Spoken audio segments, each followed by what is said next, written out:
धुळ्याची उमेदवारी मिळाल्यानंतर खासदार सुभाष भामरे यांनी भेटीगाठीचं सत्र सुरू केलंय। सुभाष भामरेंनी ओझरमध्ये जाऊन स्वामी शांतिगिरी महाराजांची भेट घेतली। मात्र ही राजकीय भेट नव्हती तर वैयक्तिक भेट होती असं भामरेंनी म्हटलंय। धुळे लोकसभा मतदारसंघात जय बाबाजी भक्त परिवार मोठ्या प्रमाणात आहे, त्यामुळे पाठिंब्यासाठी ही भेट असल्याचं बोललं जात आहे।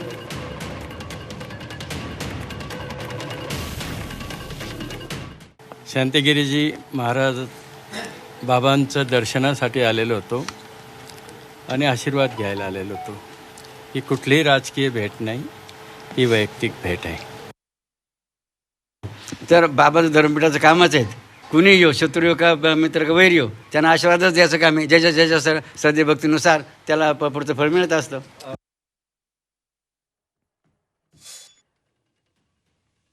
आणखी एक महत्त्वाची बातमी, सुभाष भामरेंनी शांतिगिरी महाराजांची भेट घेतलेली आहे। शांतिगिरी महाराजांचे आशीर्वाद घेण्यासाठी ही भेट घेतल्याचं भामरे यांनी म्हटलेलं आहे।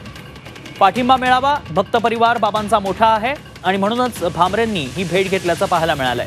नाशिक धुळ्याच्या चाव्या या शांतिगिरी महाराजांच्या हाती आहेत। सुभाष भामरेंनी त्यामुळे शांतिगिरी महाराजांची भेट घेतल्याचं पाहायला मिळालंय। शांतिगिरी महाराजांचे आशीर्वाद घेण्यासाठी ही भेट घेतल्याचं सुभाष भामरे यांनी स्पष्ट केलंय। दोन्ही नेत्यांमध्ये मात्र बंद दाराआड चर्चाही झाली आहे।